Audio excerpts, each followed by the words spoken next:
Long Islanders have complained about illegal housing for years. Well, tonight, there is a crackdown in one community. Perry Esposito says the problem of illegal housing is getting worse in his Westbury neighborhood. He says at least 2 nearby homes have illegal tenants. After multiple complaints from residents like Perry, the village is cracking down with what it calls a new housing enforcement program. The village says there will be zero tolerance for those breaking the law. Among the changes, the village will create a housing enforcement unit and hire 2 new officers. It'll conduct inspections without notice and increase housing violation fines. It will also raise fees and toughen maintenance rules for homes owned by absentee landlords. In the coming days, residents will be receiving these flyers from the village informing them about the specifics with this new housing enforcement program. Police in Albuquerque, New Mexico clashed with protesters for more than 10 hours on Sunday using tear gas to disperse crowds. The peaceful demonstration just went out of control. Hundreds took to the streets angry over the recent fatal police shooting of a homeless man on March 16th, which was captured on video. You can see in the video that police demand the man put his hands up. They see a knife in his grasp, and as he turns around to get down, he's shot with live rounds, shot with beanbags, and a canine is set on him. Anger in the city boiled over at the sight of what residents call excessive use of force by a police department. Look at this line of riot police here on Central right now. We have got a staggered line of riot police, a front line here. We have another line of riot police here, tactical units as I showed you behind. And if you look beyond, I don't know if you can see, there are mounted riot police as well standing by. This may look a little bit unusual to you. The protest started at noon yesterday. Protesters walked down Central on the highway and were met by officers in riot gear. Police used tear gas twice. At one point, 2 protesters near Central and Yale climbed a light post and used a strap to try to pull it down. Eden says it was after repeated warnings for people to disperse that officers then released tear gas. At one point, protesters also converged on I-25 and started laying down in the middle of traffic. Many people who lived or worked near the protest say at times it got downright scary. Many say they agree with the initial purpose of the protest, but the way it ended was simply violence for the sake of violence.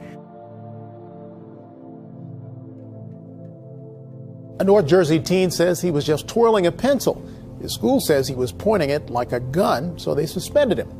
Was he a real threat, or did the school go too far? News 12 New Jersey's Douglas Clark has more from Sussex County. 7th grader Ethan Chaplin has been home from his school in Vernon for 2 days after getting in trouble in math class. He says he was just twirling a pencil with a pen cap on it. I was just holding it like this or like twisting it around. The student behind him yelled out, "He's making gun motions, send him to juvie." Ethan says the other student had bullied him earlier in the day and was now trying to retaliate, but the school told Ethan he was suspended pending the outcome of a psychological evaluation. I'm livid. I'm absolutely livid. I think it's gross misconduct at its finest. They took something so minimal and took it so far over the edge. We never know what's percolating in the mind of children, okay? And when they demonstrate behaviors that raise red flags, we must do our duty. During questioning, Ethan says administrators did not listen to his side of the story. I was shocked because I'm like, how am I not going to come back to school for it? I didn't even do anything. Ethan underwent a 5-hour physical and psychological evaluation, which came back clean. He's now waiting on word about when he can return to school. In Vernon, Douglas Clark, News 12, New Jersey. A student punished for having a pocket knife in his car at school. Sure, you could use it as a weapon, but it's also primarily a tool. Jordan Weiser had big dreams. He's already joined the Army, set for Fort Benning in August. But those military plans are on hold now. He's been charged with a felony and spent 13 days in jail after what he says was a pocket knife was found in his car at his school, Ashtabula County Tech. He says the pocket knife was for his work as a certified healthcare provider. He was studying to be an EMT before he was kicked out of school. And he says he has volunteered with the Sheffield Township Department. He always carries a pocket knife. Maybe some misjudgment, but that's something that I've used in my EMS work for, since I started firefighting when I was 14. Weiser, if convicted of a felony, can't enter the Army or work as a cop or a firefighter. Birmingham police have shut down some ministries feeding the homeless. That's because they were serving food from trucks without a permit. These are the last 5 I have. Usually I bring about 160 every time I come. It's routine for Minister Rick Wood, every other Saturday, who hands off hot dogs and bottled water to the homeless. I've been doing it for about 6 years now. Darrell Harris expects his arrival. Hello, my brother. Just want to let you know how much Jesus loves you, and he's going to watch over you, okay? But this could soon change because of a new city ordinance aimed at regulating food trucks. 2 weeks ago, Wood and other ministers were shut down by police because they didn't have a permit from the city to serve food in Lynn Park. In a News City 9 exclusive, we hear from the father of the 20-year-old airman who was shot in the stomach Thursday by an Opelika police officer. Billy Davidson chokes back tears, thinking about his 20-year-old son, Michael Davidson, who's still recovering at East Alabama Medical Center 5 days after being shot by an Opelika officer. 7 o'clock Thursday night, Davidson, a first class in the Air Force, was driving on I-85 headed to North Carolina for his assignment. His father says he got into a minor accident. The police department, I guess, pulled up behind him, and he didn't really know this behind him at that time. And then when he seen the lights, he realized it was a police vehicle, and he raised his hands up with his billfold. And at the time, he was also turning around saying, you know, I'm an airman heading to my, he said that's as far as he got. But as he turned around, he felt something hit him and realized he had been shot. You know, like I say, we're a law and order family. We thought law and order would prevail, but now we've been hearing stuff. They was looking for charges for against Michael and stuff like that. Well, we created it, and now it belongs to the rest of the world. The Obama administration is about to hand over control of the internet to the global community, giving up the oversight that manages technical functions and website addresses, like when you buy a web domain.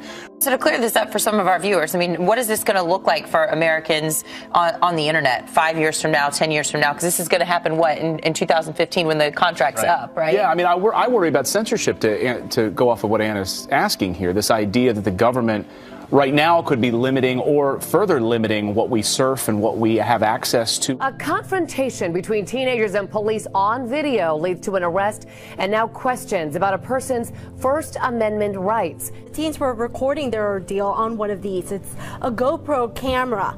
An officer then asked them to shut it off. The question is, do they have the right to record a cop? The officers, they came out of the trees with their assault rifles, and I was right over there. A GoPro camera records until this.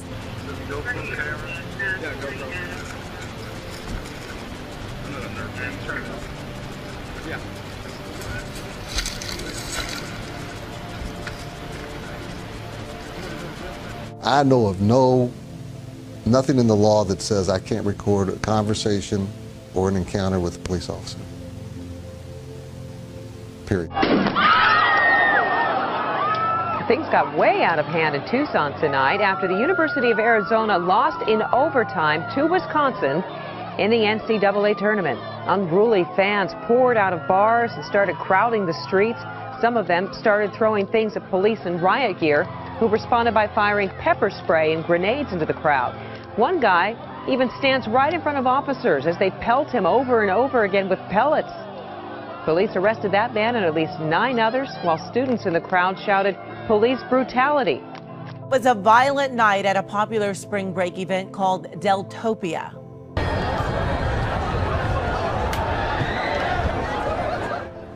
It's held in Isla Vista near the campus of UC Santa Barbara. Police say 2 people in the crowd were treated for stab wounds and at least 6 law enforcement personnel were injured.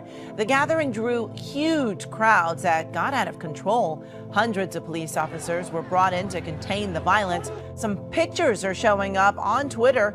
There were reports of widespread vandalism, including street signs torn down. Small fires were set. The future of an annual celebration at Iowa State University may be in jeopardy after an overnight riot in Ames. School administration, including ISU President Stephen Leith, will hold a news conference this afternoon with an update. A crowd gathered near the campus of Iowa State and tore down light poles, street signs, and flipped over cars. This is during the school's annual Visha celebration. One person was seriously hurt when a light pole hit him in the head. He had to be flown to a Des Moines hospital.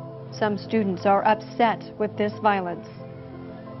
It's disgusting. This is not Visha. This is literally like the epitome of evil, in my opinion. An apology today from the coffee giant Starbucks after a Baton Rouge woman found possibly what some would consider satanic symbols in her coffee. It happened this weekend at the Starbucks in the mall. The woman posted these photos of the coffees after she got them. She put them on Facebook. She said the drawings show a lack of professionalism and respect for others. In a statement today, a spokesperson for the company said, quote, "We are taking this customer's complaints seriously, and we have sincerely apologized for her experience. This obviously is not the type of experience we want to provide any of our customers and is not representative of the customer service our partners provide to millions of customers every day." We have before us the opportunity to forge for ourselves and for future generations a new world order, a world where the rule of law, not the law of the jungle, governs the conduct of nations. When we are successful, and we will be, we have a real chance at this new world order. I believe the devil wants to take over the church.